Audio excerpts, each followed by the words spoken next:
Saludo de Chipoletti. Ahí está. Bueno, ahí vamos. De Jorge Luis Borges y del libro El Aleph, La espera. El coche lo dejó en el 4004 de esa calle del noroeste. No habían dado las 9 de la mañana. El hombre notó con aprobación los manchados plátanos, el cuadrado de tierra al pie de cada uno, las decentes casas de balconcito, la farmacia contigua, los desvaídos rombos de la pinturería y ferretería. Un largo y ciego paredón de hospital cerraba la acera de enfrente. El sol reverberaba, más lejos, en unos invernáculos. El hombre pensó que esas cosas, ahora arbitrarias y casuales y en cualquier orden, como las que se ven en los sueños, serían, con el tiempo, si Dios quisiera, invariables, necesarias y familiares. En la vidriera de la farmacia se leía en letras de loza Breslauer. Los judíos estaban desplazando a los italianos, que habían desplazado a los criollos.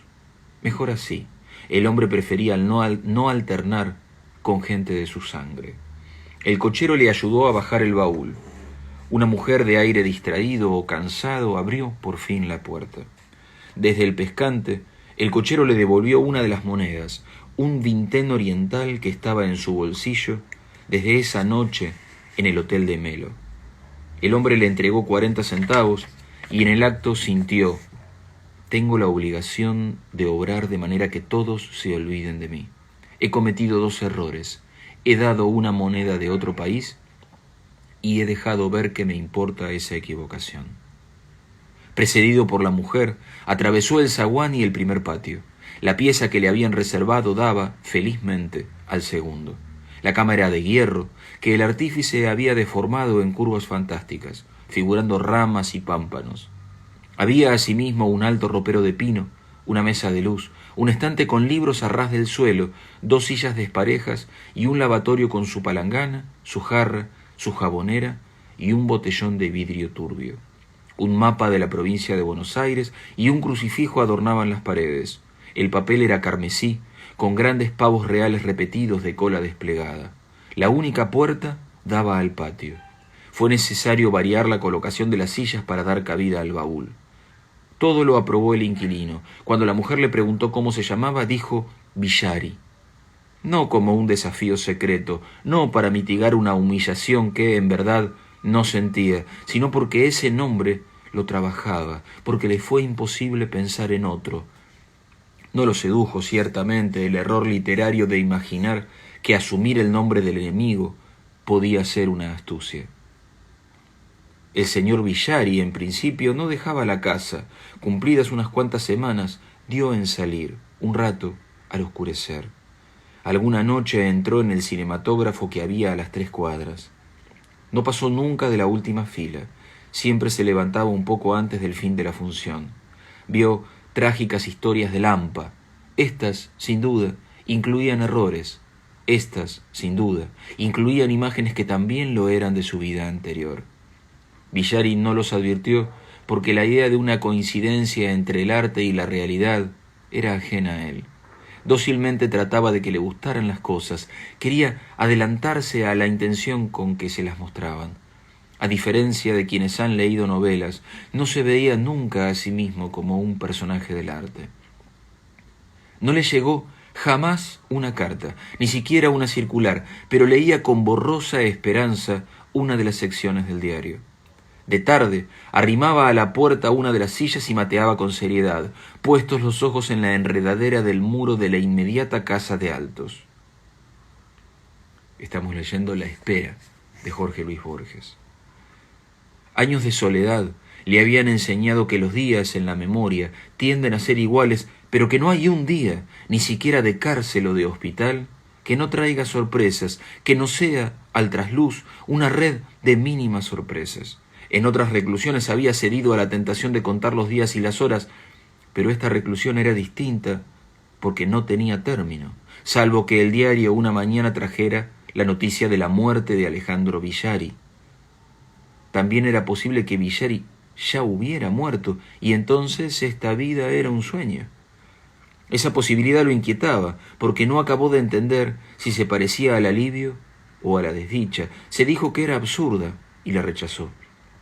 En días lejanos, menos lejanos por el curso del tiempo que por 2 o 3 hechos irrevocables, había deseado muchas cosas, con amor sin escrúpulo, esa voluntad poderosa que había movido el odio de los hombres y el amor de alguna mujer. Ya no quería cosas particulares, solo quería perdurar, no concluir. El sabor de la yerba, el sabor del tabaco negro, el creciente filo de sombra que iba ganando el patio, eran suficientes estímulos.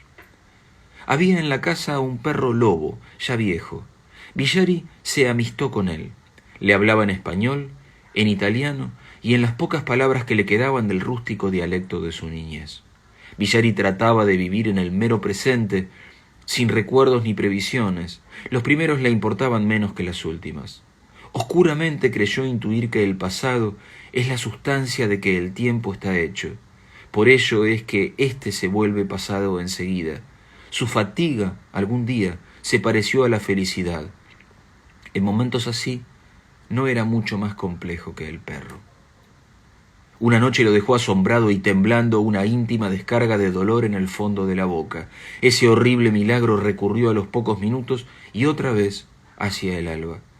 Villari al día siguiente mandó buscar un coche que lo dejó en un consultorio dental del barrio del Once. Ahí le arrancaron la muela. En ese trance no estuvo más cobarde ni más tranquilo que otras personas.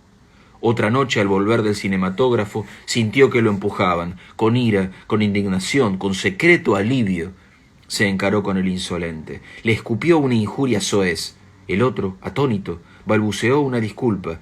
Era un hombre alto, joven, de pelo oscuro, y lo acompañaba una mujer de tipo alemán. Villari esa noche se repitió que no los conocía. Sin embargo, 4 o 5 días pasaron antes que saliera a la calle. Entre los libros del estante había una Divina Comedia, con el viejo comentario de Andreoli. Menos urgido por la curiosidad que por un sentimiento de deber, Villari acometió la lectura de esa obra capital. Antes de comer leía un canto y luego, en orden riguroso, las notas.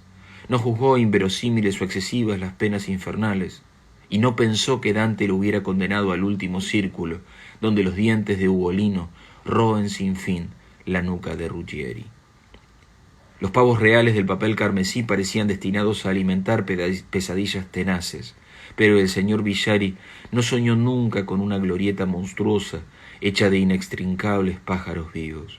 En los amaneceres soñaba un sueño de fondo igual y de circunstancias variables. 2 hombres y Villari entraban con revólveres en la pieza, o lo agredían al salir del cinematógrafo, o eran los 3 a un tiempo el desconocido que lo había empujado, o lo esperaban tristamente en el patio y parecían no conocerlo. Al fin del sueño, él sacaba el revólver del cajón de la inmediata mesa de luz, y es verdad que en ese cajón guardaba un revólver, y lo descargaba contra los hombres. El estruendo del arma lo despertaba, pero siempre era un sueño, y en otro sueño el ataque se repetía, y en otro sueño tenía que volver a matarlos. Una turbia mañana del mes de julio, la presencia de gente desconocida, no el ruido de la puerta cuando la abrieron, lo despertó. Altos en la penumbra del cuarto, curiosamente simplificados por la penumbra, siempre en los sueños del temor habían sido más claros. Vigilantes, inmóviles y pacientes, bajos los ojos, como si el peso de las armas los encorvara, Alejandro Villari y un desconocido lo habían alcanzado, por fin. Con una seña les pidió que esperaran y se dio vuelta contra la pared, como si retomara el sueño. ¿Lo hizo para despertar la misericordia de quienes lo mataron? ¿O porque es menos duro sobrellevar un acontecimiento espantoso que imaginarlo y aguardarlo sin fin? O, y esto es quizás lo más verosímil, para que los asesinos fueran un sueño, como ya lo habían sido tantas veces, en el mismo lugar, a la misma hora. En esa magia estaba, cuando lo borró la descarga. Jorge Luis Borges, La espera. Es muy Borges este cuento. Siempre me gustó mucho y me encanta su última oración. Me gustan mucho los cuentos clásicos y me gusta mucho el remate certero, así, golpe, el puñetazo en la quijada de quien lee. En esa magia estaba cuando lo borró la descarga.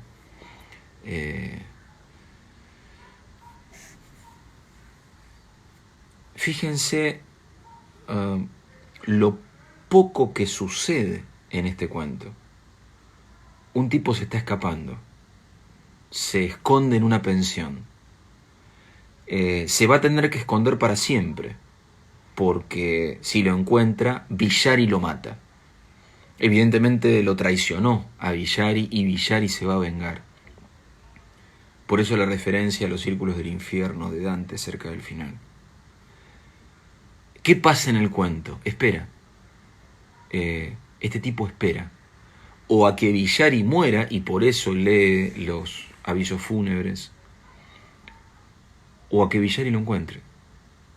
Solo son esos los posibles desenlaces de su espera. ¿Y qué hace mientras tanto?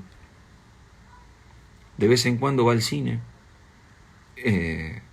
lee la Divina Comedia, se hace amigo de un perro y piensa, una vez va al dentista a que le saque una muela, y piensa y sueña. Y en ese juego tan borgiano de ser el otro, cuando le preguntan, dice ser Villari, da el apellido de su enemigo. Imagina y sueña el momento en que efectivamente lo encuentran. Y ese gesto cuando finalmente lo encuentran, de darse vuelta, de darles la espalda a sus asesinos para fingir que estos que están parados en la puerta de la pieza son tan fantasmagóricos como todos los asesinos que soñó hasta esa noche. Les cuento una, antes de dejarlos en libertad, les cuento un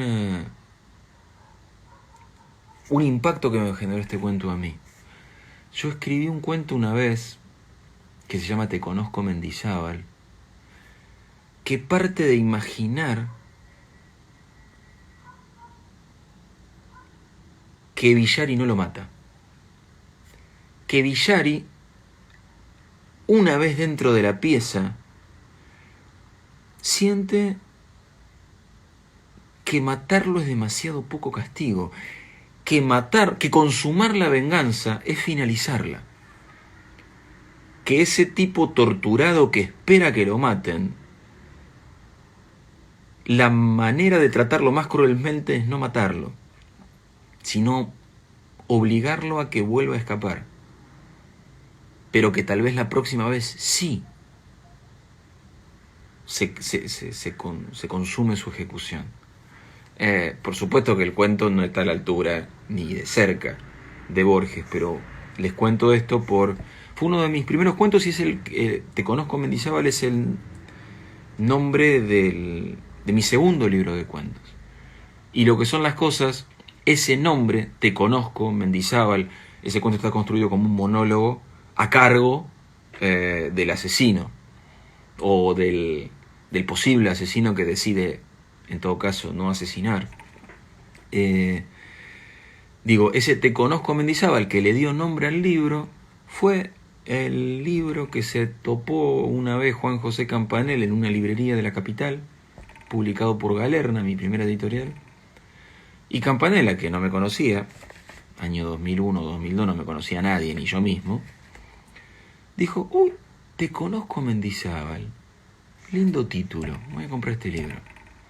Y así fue como se compró ese libro de cuentos, y así fue como Juan me empezó a leer, y así fue como nos conocimos, y así fue cuando terminamos laburando juntos. Así que fíjense Si todos nosotros le debemos a Borges un montón de cosas, yo encima le debo que me haya disparado un cuento más y que me haya permitido con eso conocerlo a Campanella. Y que pasara, bueno, todo lo que pasó después.